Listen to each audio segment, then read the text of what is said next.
now, miss. Let's keep moving.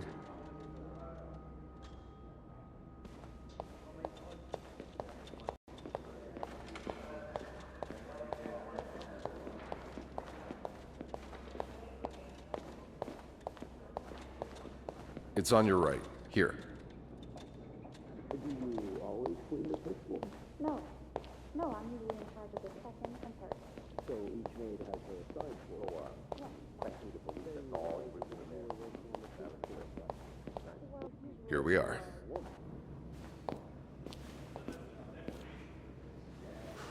Good luck.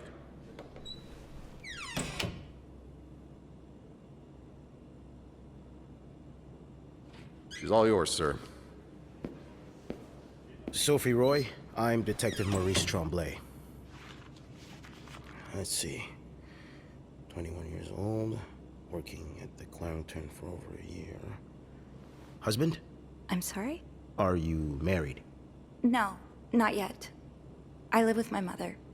She's sick, so I have to take care of her. No father? No. It's always just been me and my mom. All right, Miss Roy. I need you to tell me everything that happened, starting with this morning. Au parc La Fontaine, les filles s'en vont et s'y promènent au bras des garçons. Tu les entraînes au cœur des buissons où elles étrennent l'amour en saison. Tu les enchaînes dans un tourbillon de vrais poèmes, car dans les frissons naissent toujours les plus belles chansons d'amour. Au clair de la fontaine, j'ai vu dans tes yeux mille couleurs. Quand la claire fontaine s'amusait au jeu de nos deux cœurs. Vacuuming's done. Now just a bit of tidying up and I can go on break. Longtemps de ce vieux parc, la fontaine, tu dans tes grands yeux, filait un jour la plus belle chanson d'amour. Doux souvenir de ce printemps qui fit fleurir tous nos saisons. Nothing like a well-made bed. A bed's not complete without its pillow. Te souviens-tu de cet émoi? I'm guessing you've seen better days, but you're obviously still important to someone. Au parc La Fontaine, comme il faisait bon, lorsqu'on nous aime, naissait la chanson. Tu nous entraînes dans le vieux buisson, comme aux anciennes et douces saisons.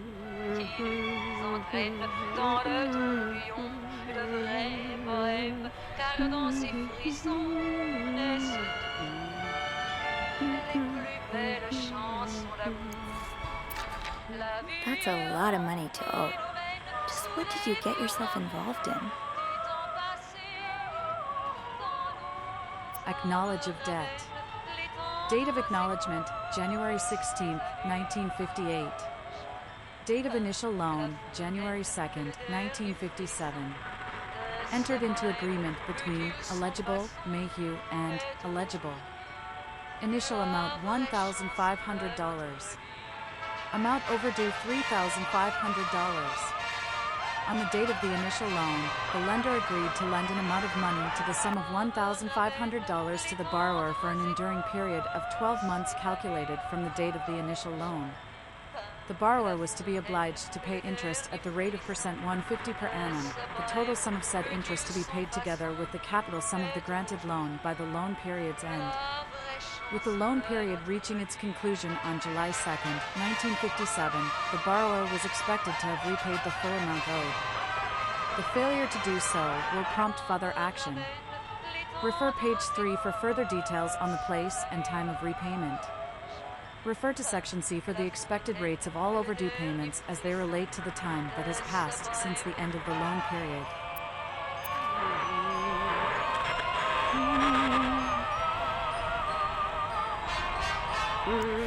You know me, you know my family. You've had a seat at our bar since the day we opened in '49. You're more than a friend to us, you're practically family. and while friends are polite to each other, family deserves more. Family deserves honesty. As such, I want to be as direct as possible in letting you know that you're down to your last chance. The $8,380 you owe us, plus 25% interest, is now 8 months overdue. My patience has worn thin. This isn't like one of your unpaid bar tabs. You came to us for help, and help always comes at a price. We've opened our pockets to you time and time again, and all you've done is taken advantage of our goodwill and generosity. We'll come over, in person, to make our collection tomorrow. I'll bring along the boys so we can all sit down and have a little chat. But just so you know, they aren't too good with words. Only menswear. Are you in town for a business trip, maybe?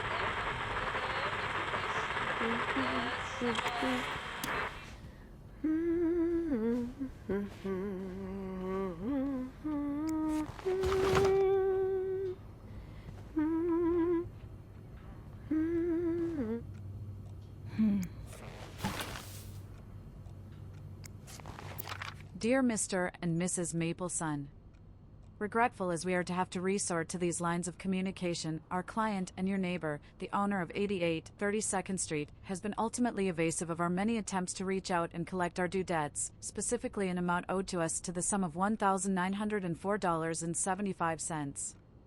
He has given us little recourse, but to contact him through those in close physical proximity to him in the hopes that they can deliver a message on our behalf. We have little desire to disturb you and the other fine citizens of 32nd Street, but our business may bring us back to your neighborhood if it is not resolved quickly. The help of your kind community would be greatly appreciated, for us and certainly for your neighbor. Kindly, Lucky Coin Financing.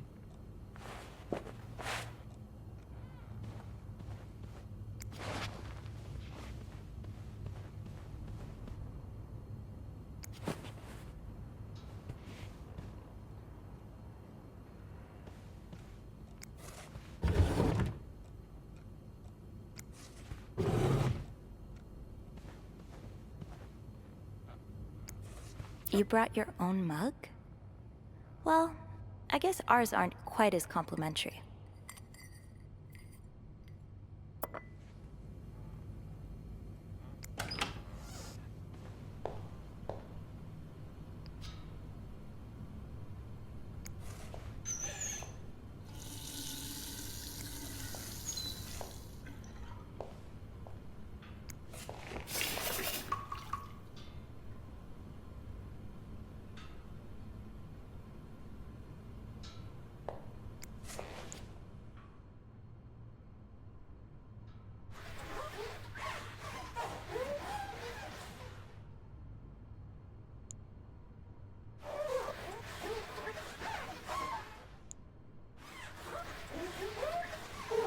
And voila, good as new.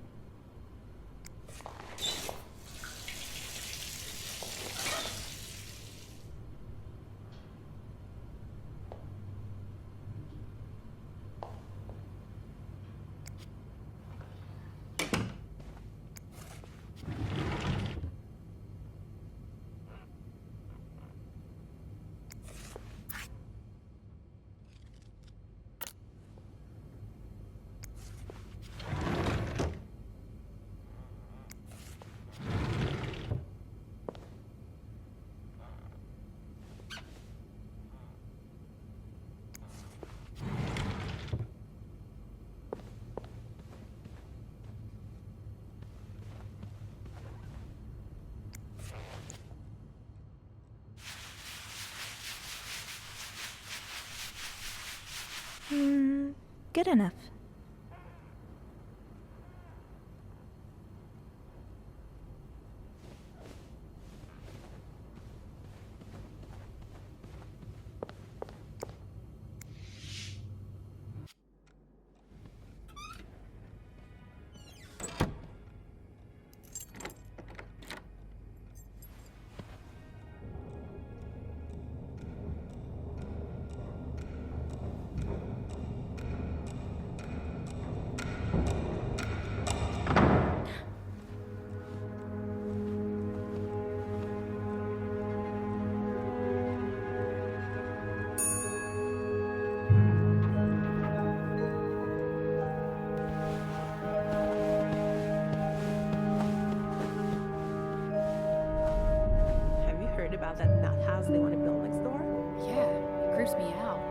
imagine all the weirdos who'll start hanging around the hotel.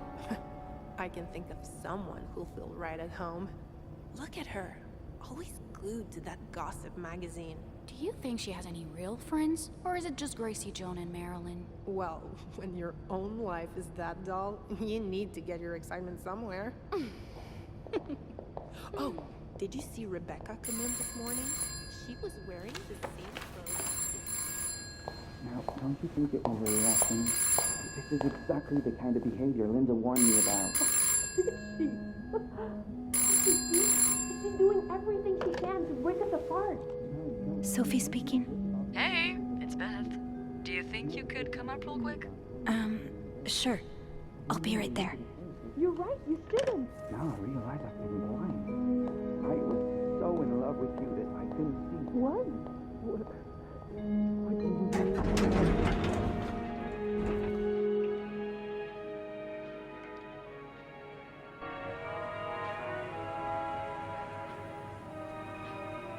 Let's see what Beth wanted to talk about. Tempting, but every penny adds up, Sophie. Now's not the time to pick up smoking, Sophie. Oh, shock. Leaving luggage in the lobby? Are you trying to get Bernard to kill you?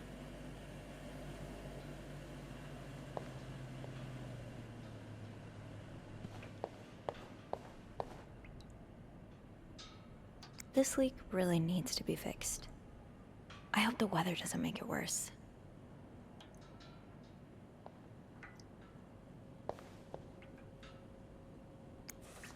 The Montrealer, February 17, 1958. 19 arrested in Deviate raid. Montreal police arrested 19 persons in an early Saturday raid at Monier's Lounge, located on Stanley Street, downtown Montreal. The establishment, owned by Emmanuel Laliberté, is a known hangout for sex deviates. A Montreal city employee, a court official, and 2 teachers were among those seized, according to official reports. Lieutenant Sylvain Guilbeault says he plans to send letters to schools employing the arrested teachers. School principals, parents, and fellow teachers should prevent such people from being in close contact with youngsters, he said. It is everyone's responsibility to protect our children. Lieutenant Guilbeault also promised an investigation would be opened on Laliberté, who already has a criminal record in his name. I'm not sure how the children are affected by what goes on at a bar on a Friday night. But I'm no lieutenant, so... Shop owners against new mental hospital.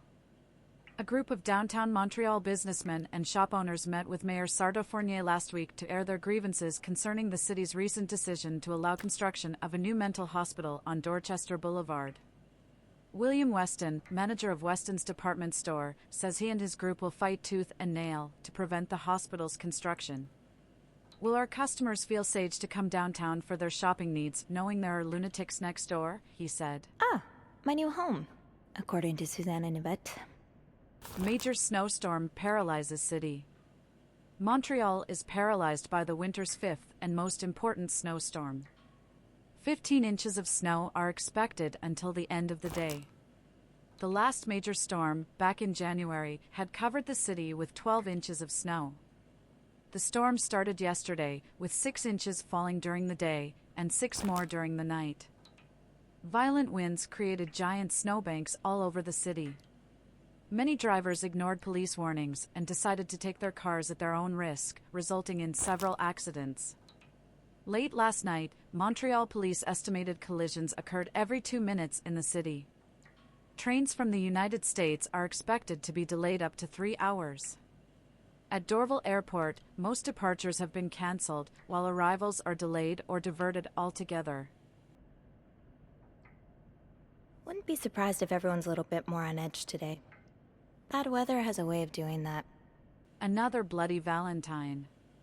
Valentine's Day concluded in horror last Friday with the murder of an Outremont resident. A worried neighbor called the authorities at 11:15 p.m. after hearing loud shouts from next door. When police arrived, they found the lifeless body of a 34-year-old man. Authorities have refused to identify the victim or provide any details about the circumstances of his death. No suspect has been apprehended yet, but Detective Lieutenant Maurice Tremblay asked anyone with information to come forward as soon as possible.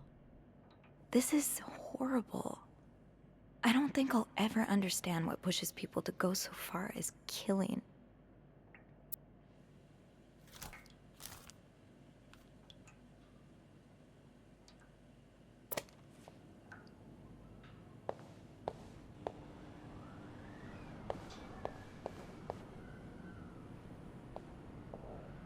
Poor Nicole. No one should be stuck cleaning up the reception hall after a ball, even if they did draw the short straw.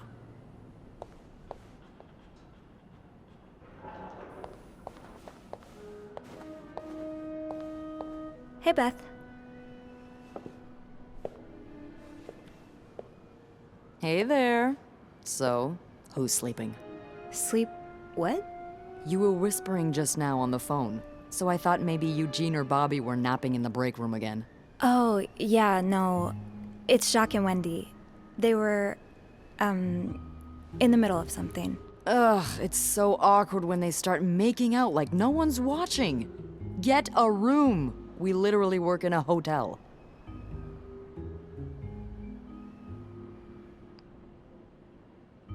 They weren't kissing this time. They were fighting. Oh, this is entertaining. I mean, oh no, why? I'm not completely sure, but it sounded like Linda had something to do with it. Ugh, that bitch. Beth? Trust me, she deserves it.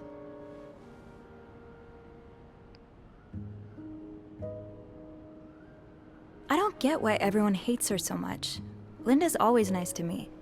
To you, maybe, but she's just the worst to every girl she perceives as a threat. A threat? A threat to what? I don't know. Her place as Bernard's right hand, I suppose. So, you're saying I'm not a threat? I'm not saying that.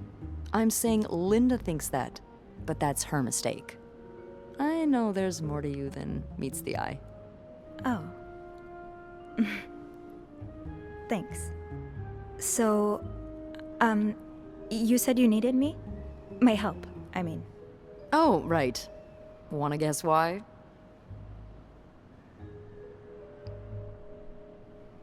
Did you see a mouse again?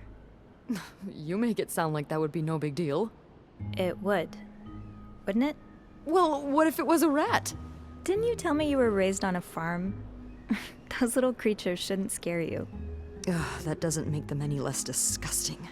So, is there one or not? No. No rodent is involved, thank God.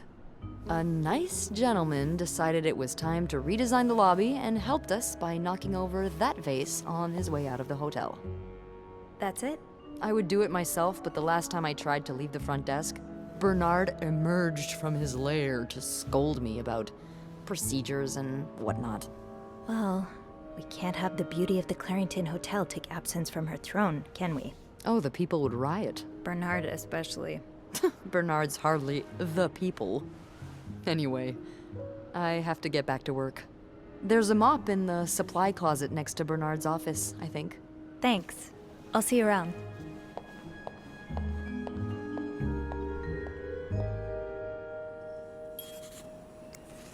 Bernard still leaves these around the front desk?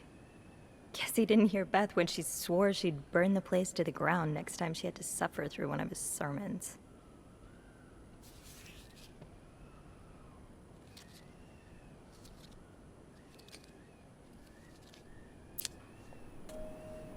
Okay, let's get that mop from the supply closet.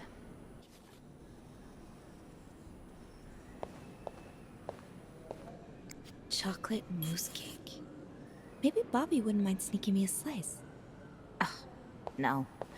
Bernard would have both our heads.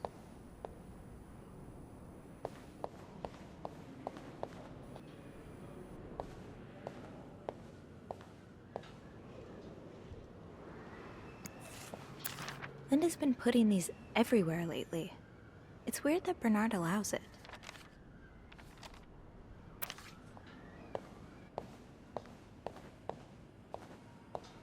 Linda, Wendy's great at her job. Guests absolutely love her and... Not just guests, apparently. Oh, God damn it, Linda! I only like her because guests like her. Making sure guests are happy is my job, after all. You don't seem to care whether I'm happy. Listen, if Wendy wasn't doing her job, that'd be another story, but I can't just fire her without good reason. What if she stirred up trouble among the staff? Would that be a good reason? Curiosity killed the cat. Oh, Andrew, hi. I'm sorry, I was just... Spying on our manager? No, I heard something, and I... Hey. It's okay, I'm just pulling your leg. I'm sorry I scared you. I'm not used to having people around me while I work. Yeah, you're always working alone up there, aren't you? I actually think it's the first time I've seen you down in the lobby. Don't tell me you've been sent to clean up after the Valentine's Day ball.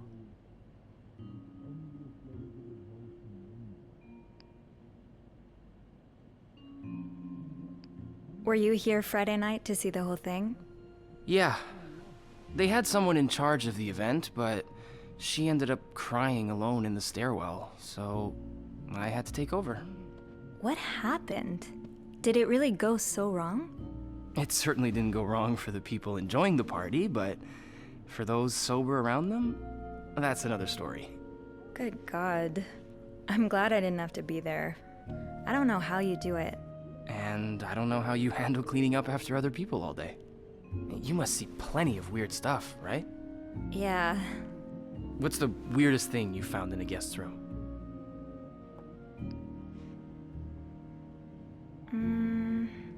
A few months ago, I found stacks of pennies in a room's toilet. Like, a lot of them. What? And when I got to the bed, the pillowcases were filled with pennies as well. I'm still not sure if that guest simply had a strange way of leaving a tip. Maybe it was a penny robbery. Oh, I better go help Beth. It's hell here with the snowstorm. It's okay. I need to, Yeah, all right. Take care. You too. As if it wasn't enough having to deal with endless letters of advice from Raymond. Raymond? What have you want? He wants me to lower room prices. Make sure the hotel stays accessible to everyone. Oh, I can hardly believe you two are from the same family. In the States, you'd be sent to jail for those communist ideas. I hope you're not considering listening to him. Of course not. It's not like I have a choice anyway. With the renovation cost overruns, the hotel's gonna go under if I don't raise prices. Have you tried calling Mr. Weston? I have, but I haven't been able to get through to him. And anyway, the last thing I want is to look like a beggar. It's not begging if the other party's getting something in return. I'm sure the sales at Weston's have gone up since the partnership. I don't know. I feel like he's been avoiding my calls lately. You look so tense today. Oh, that's because I am. I've had this pain in my shoulder. Oh, right here. Ever since I woke up this morning. Let me have a look at it. Abe says I can get rid of even the toughest knots. Abe? Abraham, sorry. Now, come here.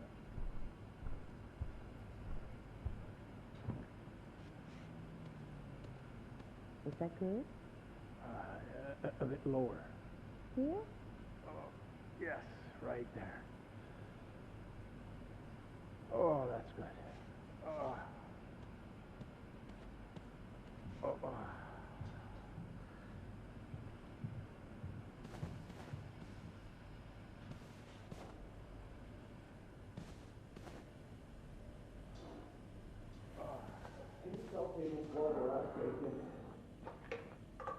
Bobby made it very clear he doesn't like anyone walking into his kitchen uninvited.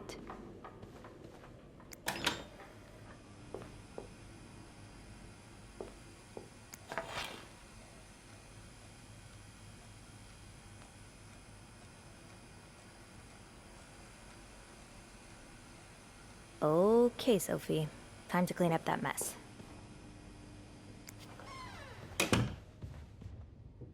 Stairs, exercise. Elevator, convenience. Yeah, elevator wins this time.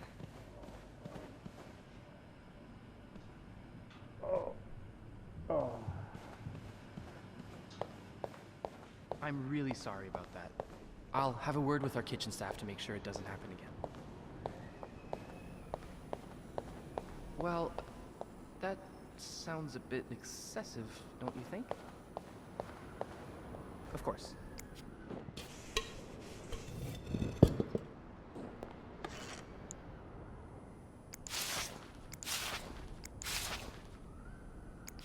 A film roll? The guest must have dropped it when he knocked over the vase. Probably should return it to him.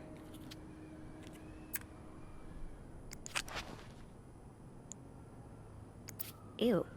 I better throw that away.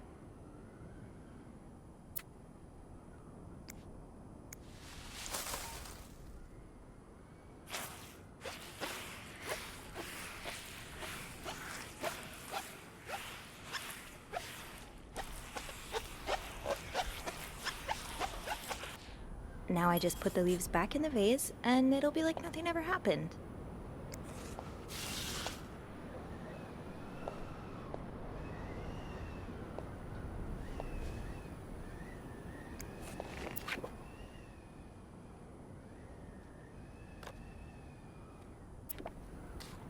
Maybe Beth remembers who knocked over the vase.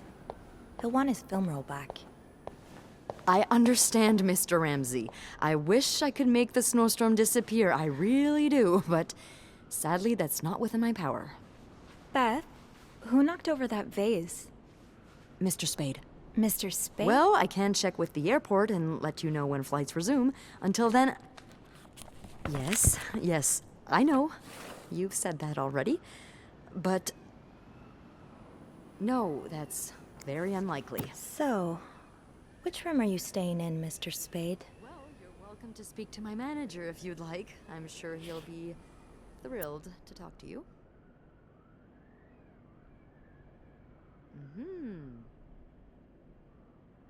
No, that's not it. To talk to my manager's manager. Would you like to contact him?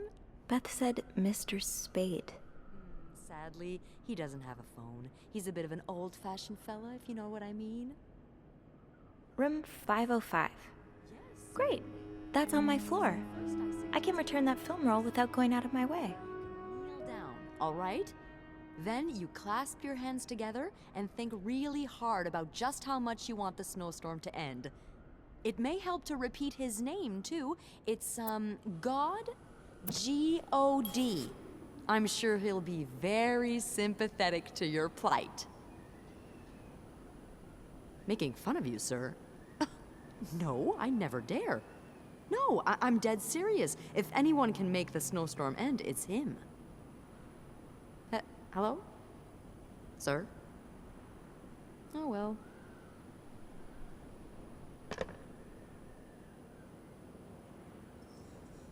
I should go to the 5th floor to return Mr. Spade's film roll.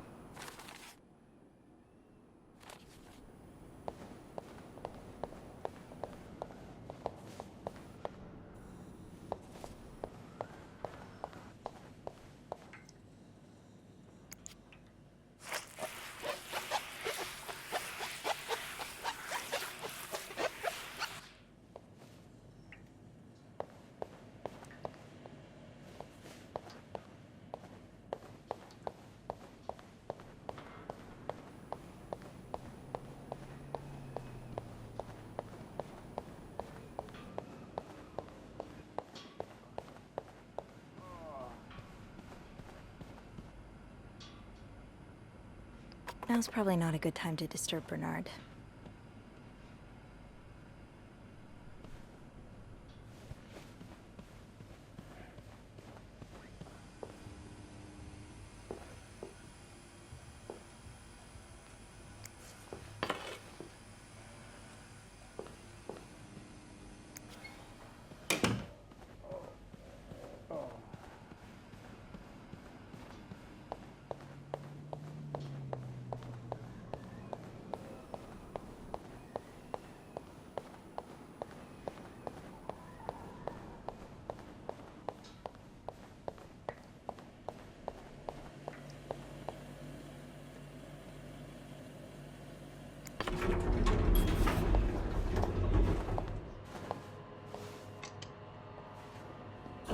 Hold it, please.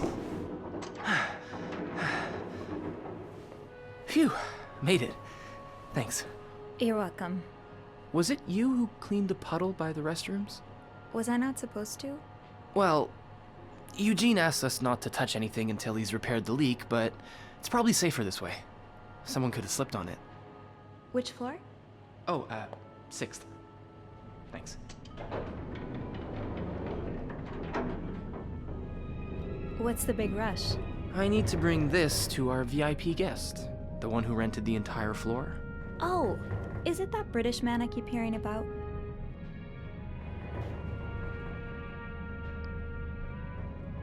He's sort of a celebrity, isn't he?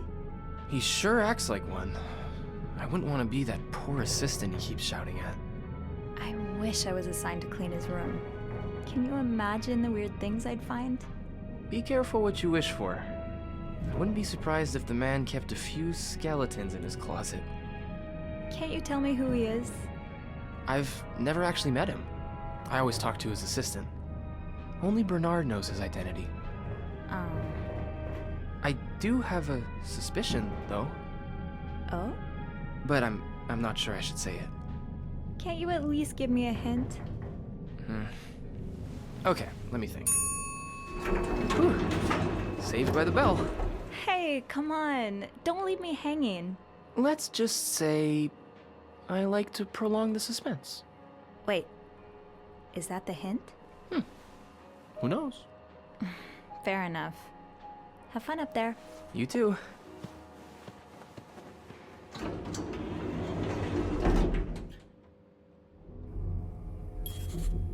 I should return Mr. Spade's film roll. Room 505 is on my list anyway.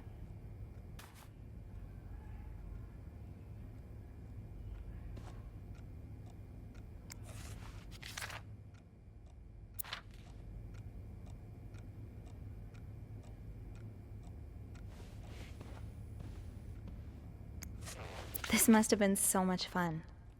Well, for the guests at least. I haven't danced since Grandma's 70th. She definitely upstaged me.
Mr. Spade?